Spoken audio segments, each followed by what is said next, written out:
Welcome to Buying and Beyond, the buying podcast that aims to entertain and inspire. We're Kate and Linz, and together we have over 30 years' experience in retail, including Accessorise and M&S to name a few high street names. We've been through the highs and the lows, the ups and the downs of fashion retail buying and beyond, and we really want to share this with you. This is a safe space for us to share our stories, tips and advice, and we have some friends joining us along the way to give us their thoughts and opinions too. We hope this podcast will help anyone looking to get into the industry, as well as those already enjoying the wild world of retail buying, as many of these stories will hopefully feel very relatable. So grab your drink of choice, sit back and have a giggle with us.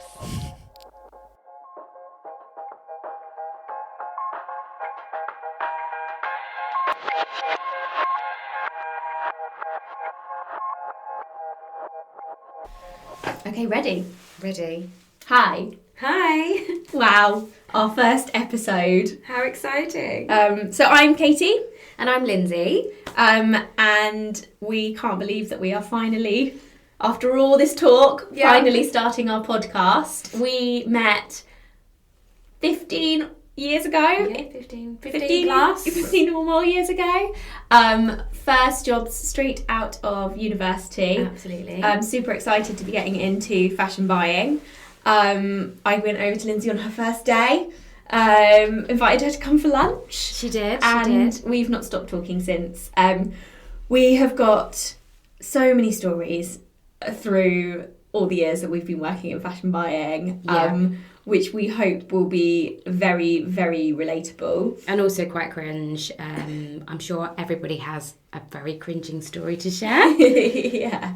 So we really hope that this will be funny and relatable, but also for anybody that's like looking to get into retail buying, whether that be in fashion or home or accessories or craft or outdoor furniture or gardening or The world's your supermarkets, food and drink, gifting. So many of the topics that we will cover will hopefully just give you either an insight into the industry, how things work, if you're looking to get into it, but also will just, if you're already working in retail buying, will hopefully make you laugh, smile, feel like you're not the only one doing it. You're not alone. Yeah, and not the only one that's going through some strange scenario or hilarious moment in your career. Yeah, and sometimes you can feel like you're the only one that's,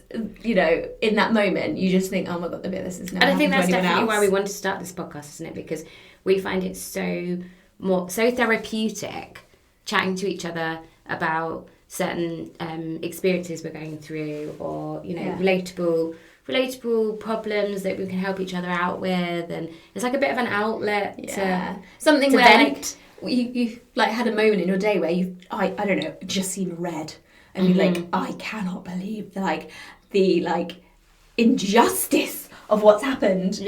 And then you speak to someone like Lindsay who'll be like, oh my god, that happened to me the other day. Or, oh my gosh, we could definitely touch on this, but like samples that you had such great faith when you sent out those design briefs that were going to come back and be absolute bestsellers. And when they arrive, you're just like, oh my god, what are they thinking? You try and hide it so that no one else will spot it. Like the delivery comes in, you're like, no, I don't know where that, no, nothing to do with me. Exactly. No, that banana coloured, like, whatever, no. Nothing. I'm not quite sure why I chose that colour in the first place. And you know, when you've been on a trip and you're in the middle of a showroom and you're really jet lagged and you stumble across this product and you're like, oh my god, this is amazing. And then you get back to the office like a month later and the sample comes in and you sort of think, what was I thinking? I was delirious. It was 3 o'clock. I was delirious at that point. Jet lag. Yeah, I was delirious at that point. And I thought it was amazing because it was like something I'd never seen before, but there was a reason. No, it was something I'd never seen before. For sure. So, Kate, what do you think we should cover off today in our very first episode? So I think in the first episode, we should go right back to the beginning and just give everyone an insight into how we got into buying in the first place. I think we should share our backgrounds. And maybe we should touch on like sort of work experience. Yeah, I think we've both found that was like super, super important. So yeah, shall we get started? Yeah, definitely. Cool. Okay, well, do you want to go first, Kate? Yeah, I can go first. Sorry, I just need to take my jumper off. I know we're sitting in this really, really cute little I might just turn podcast studio in our hometown, and it's very cute actually, isn't it? But it's really very sweet. Hot. But it's a cold, wet, rainy day, and we needed to dry out, and now we are. We've also been on a bit of a journey with this podcast, haven't we? We've tried to record it under so many different guises. So under a duvet, which we were informed apparently lockdown, lots of radio DJs got under the duvet and recorded their radio shows. So we've tried and tested and failed. We've tried doing it on Zoom. Because we live quite far away from each other. But so now we're in the same room, and we're in this great little working space, which is really cool and inspiring. So let's get started. Let's be inspired by Katie's introduction to. So how did it all start for me?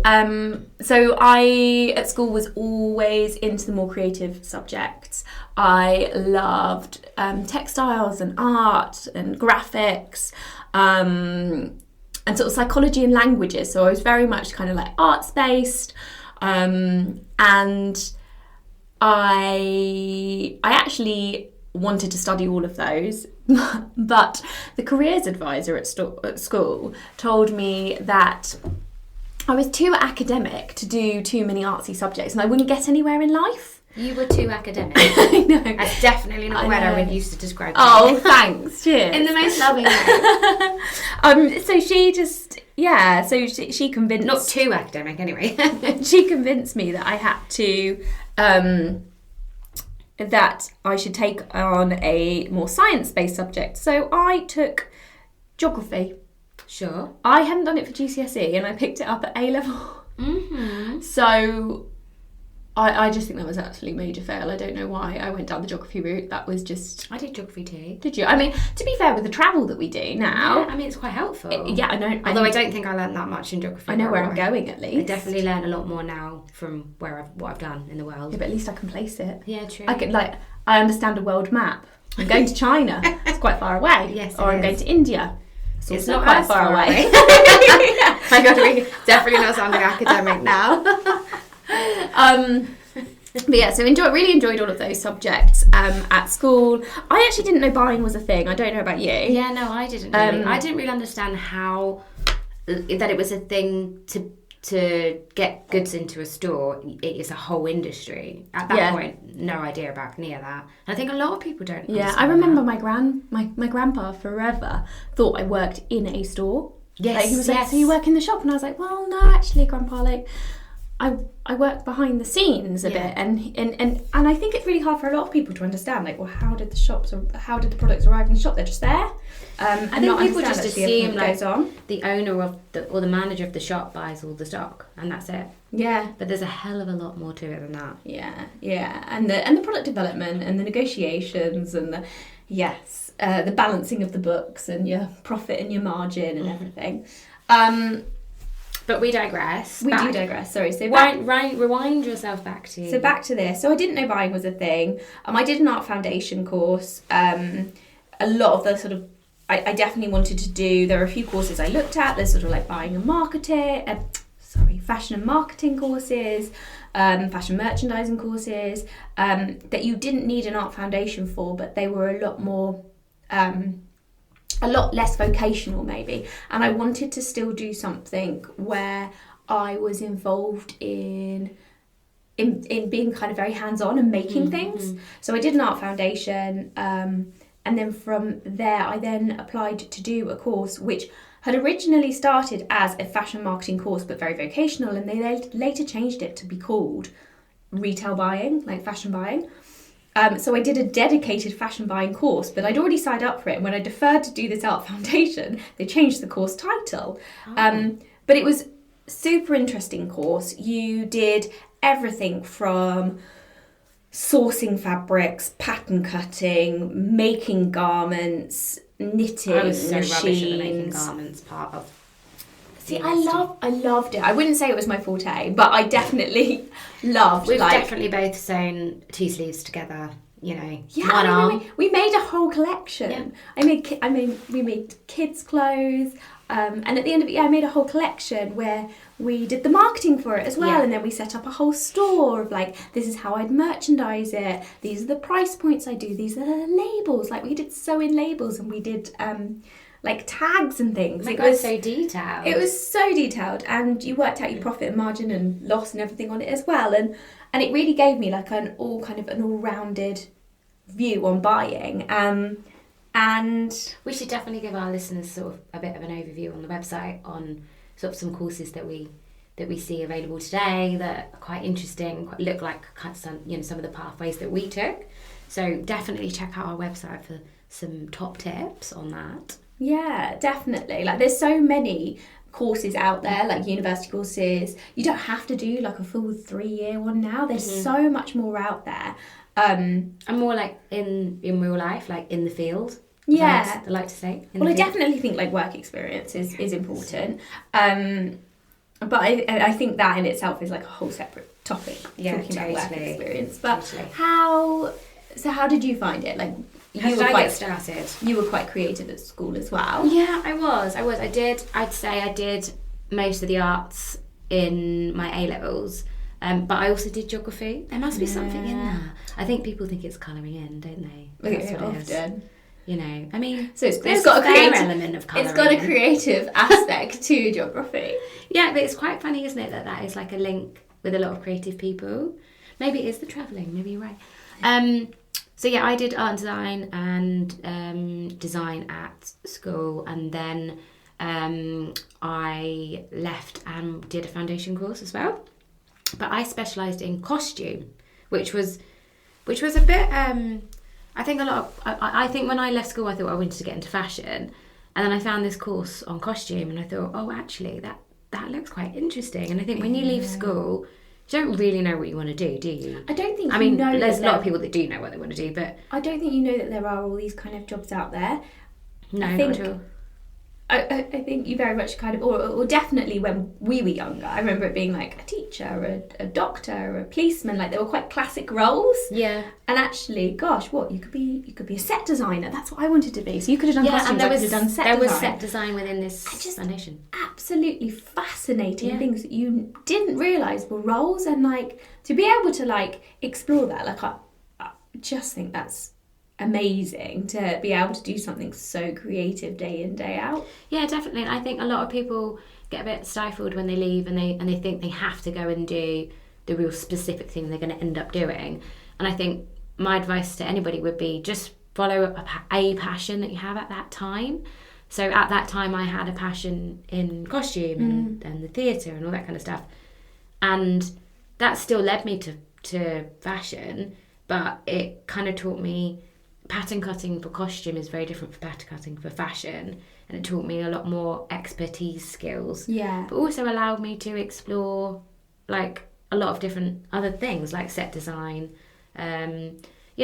All these foundation courses when you leave school, they are quite similar, aren't they? You know, you learn to draw and you learn how to put mood boards together. I remember doing lots of mark making in our foundation. Yeah. I was like, God, I'm really going back to basics here. Yeah, but they're supposed it's about expressing yourself. Absolutely. They're supposed to sort of unlock something in you that you are really into or inspired by, or what you want to get into, basically.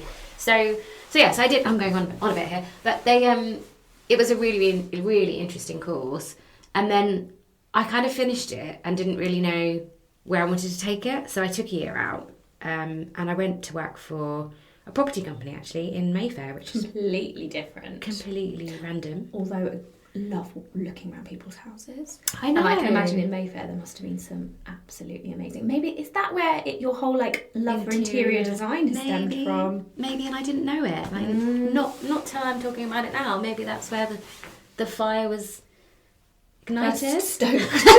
Yeah, exactly. But funnily enough, and we've said this so much recently, haven't we? You have got to trust the journey you're on. Mm-hmm. But funnily enough, there was an accountant there, a woman who sort of took me under her wing, and she was really, really lovely. And she also had a creative agency on the side, and she would sort of produce fashion shows for London Fashion Week.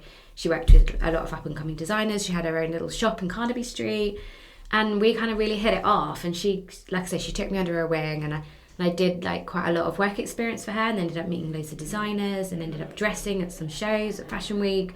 And it kind of just really made me think, right, okay, now I need to work out what my next move is here. Mm-hmm.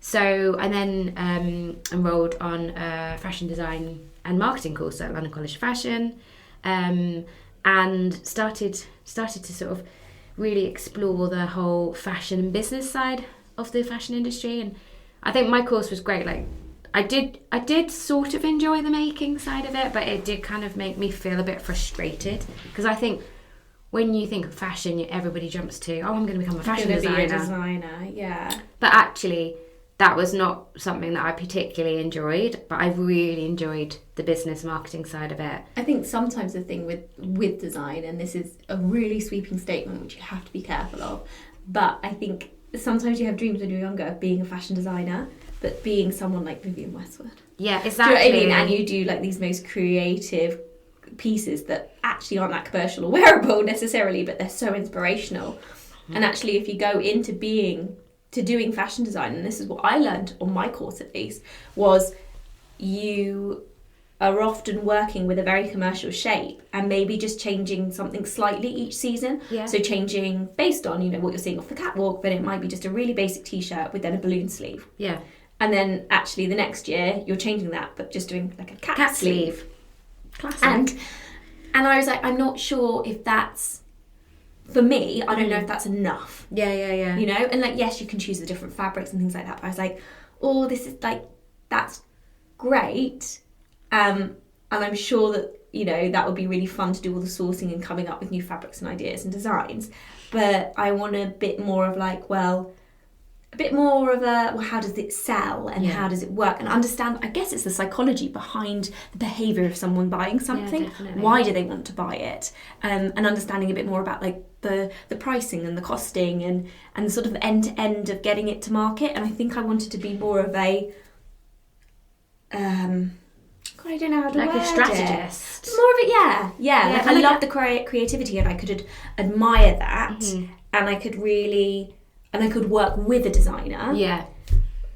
But I wanted to be more involved in the background of it all. Yeah, absolutely. I don't think you ever really realise that, do you, until we've got so far in our careers today. And the world was so different back then to it is now in terms of retail. Retail is incredibly challenging at the moment, and I think it's really important that we do analyse a hell of a lot more how people are buying, what they're doing, how they're living their lives. And I find that part of the role amazing. Like, it is such an insight into... Yeah.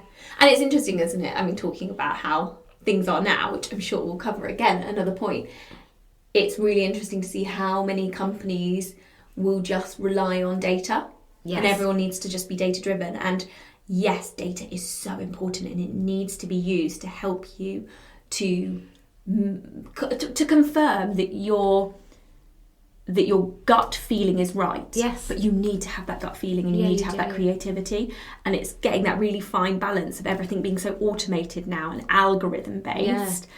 Trying to get that signed off in a sign off by saying, but I just have a really good feeling about this. It's very difficult. It can be really tough. Yeah. But then that takes us, and again, probably a huge topic for us to cover, but the heyday of Topshop. Absolutely. What about just a gut feeling of what it is just beautiful? No, there aren't there aren't 5 other retailers already doing it, and therefore I know it's a proven concept. Why would I want to do the same thing that 5 other retailers are doing? Yeah, exactly. Anyway, we digress completely. We're probably going to digress a lot in these episodes, so please just bear with the train of thought. And if you're a buyer yourself, you're probably well aware of that's how things go. But yeah, sort of back to my university days. So yes, I started that course, and at the same time, I think going to uni in London is very different to going to uni in Bournemouth, or going to uni in Norwich, or going to uni in Leicester. A lot of my friends, and this is massively generalising, so apologies if you went to Leicester, Norwich, Bournemouth. Katie's putting her hand up. But you did tend to be out quite a lot, and not in university as much as I was. Oh, see, I think that's a complete myth, because maybe it's the subject then. It's definitely the subject, because the amount of times that I was pulling all-nighters, pulling together a trend forecasting book with all the different like tears and fabrics and all of that, or pattern cutting, or like being in the studio sewing, sitting on that overlocker, and out the window I could see all my friends on like the other more academic courses or whatever. I keep saying academic vocational, but you know what I mean. On other courses, who would have end of year exams, but they would spend September to April going out pretty much every night, whereas I'm sat there like looking on the overlocker, looking longingly out the window, like oh, if only I was going to a bar right now.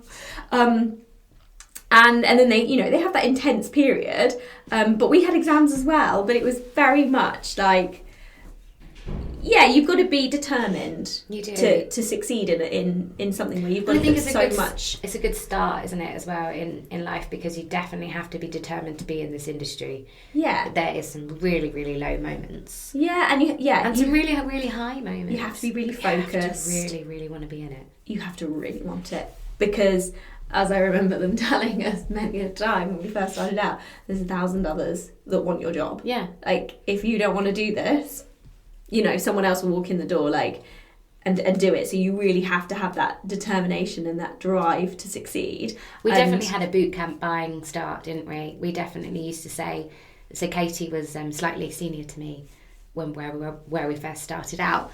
And if you weren't performing, you went to Katie's team, and it was boot camp. Buying boot camp. With Katie.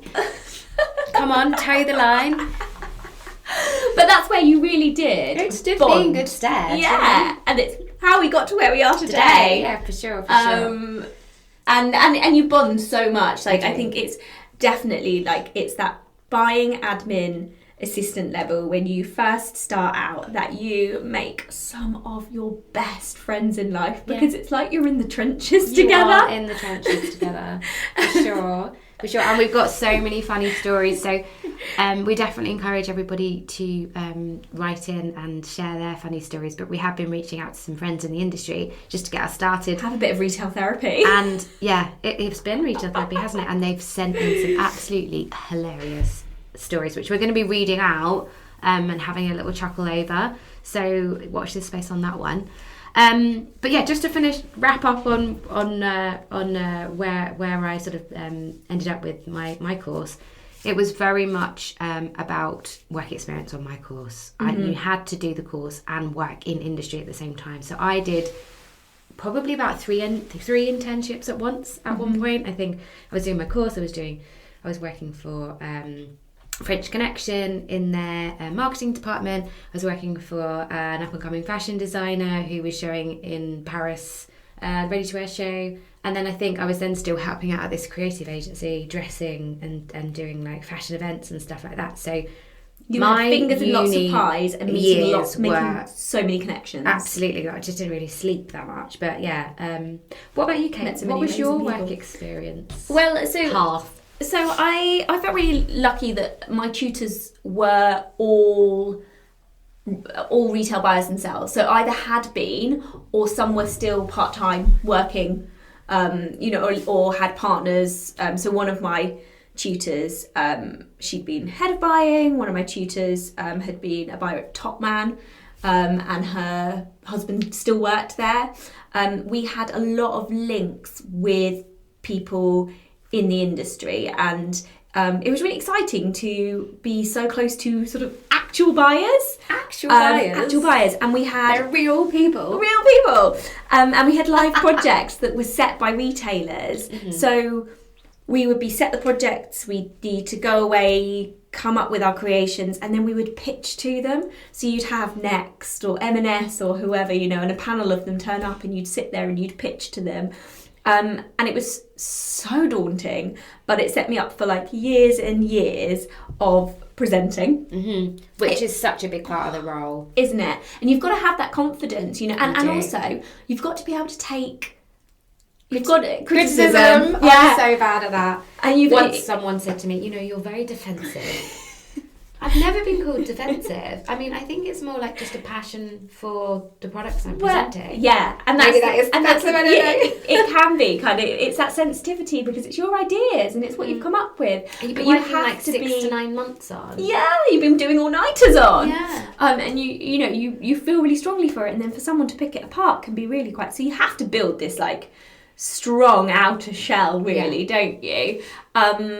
But I also think that then that helps you when you are a buyer and you then work with designers. You have to be quite sensitive to how you'd like to change their design without, again, because you understand it from that creative point of view, that, that purple's not going to really work. Like, I know it's the season for it, but actually, no, I don't think we can fully go with that. Can we just tone it down a bit? Or, also, we have tried that purple last year and it was probably in the bottom 10. Yeah, so I know WGSN says that it's coming back around, but I just don't think our customers are ready for it yet. Or maybe we'll do it, but we'll just do a really small quantity, or actually let's have it as highlight. A highlight, exactly, an accent colour or something. But you have to be quite sensitive with how you give that feedback. That was definitely, very, something I definitely learned, and I can understand because from all the years of, having to present and have your feedback.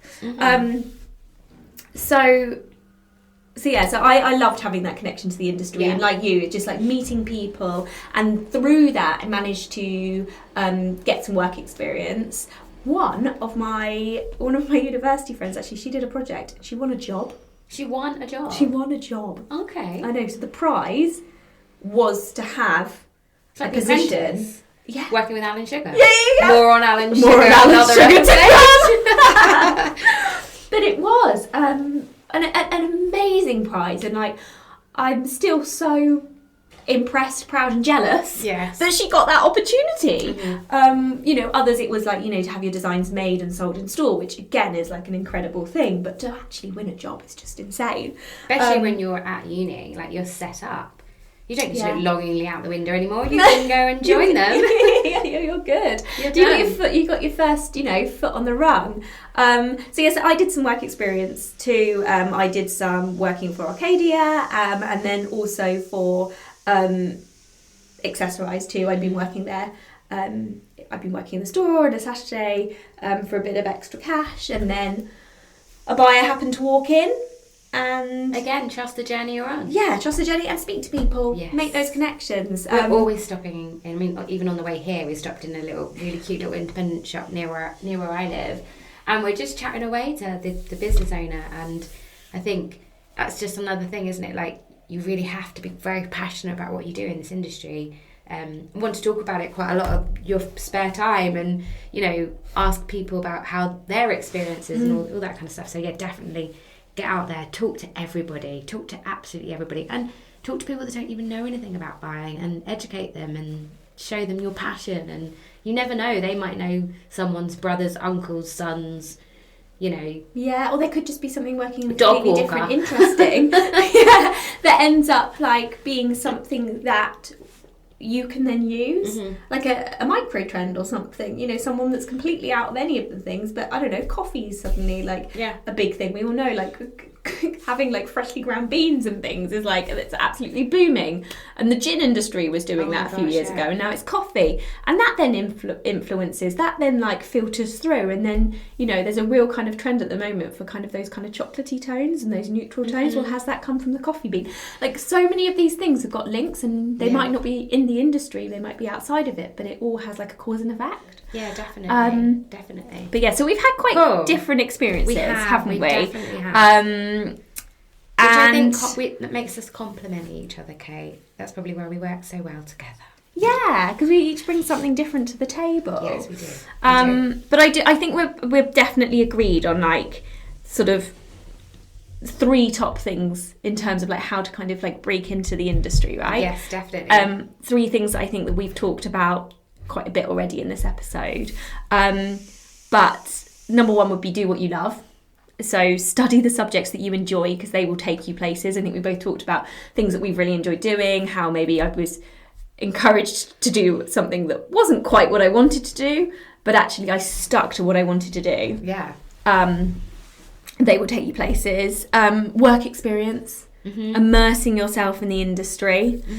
Make those coffees. Yeah. Take those notes. Get to know people. Get to know what more importantly, chat to everybody. Like, what do you really like about that particular role? What do you like about that particular company? Like, what do they stand for? Like, does that align with your values? Yes, absolutely. And then the talking to people, the making connections, building relationships, putting yourself out there. Wow. I'd say, wow, what a busy first episode. Yeah. I feel like we went off on so many tangents there, and I hope you all stuck with us. Yeah, and so I hope you enjoyed it. Please do let us know your feedback on the way the episode's going. As we said, we are open to constructive criticism. I won't be defensive, I promise. But also, we'd really love to know what you want us to talk about. Anything, any problems or any funny stories, like we said, please do let us know. And sharing everything is really important. We want to build a really lovely community here where everybody's helping each other and taking some joy in this industry as well, because we're all so passionate about it, aren't we? So and you can get bogged down in it, can't you? Absolutely. But we've had a lot of fun on our trip down memory lane. So I think we'll continue. So in our next episode, we'll talk about landing our first jobs. Oh gosh, I really need to cast my memory back as to how that happened. Yeah, cool. Okay. And maybe let's touch upon the interview process as well, because that can be quite a daunting experience, especially in retail. Yeah. So let's do that. Hopefully you'll join us all next week for the episode 2. Woo! Bye. Bye.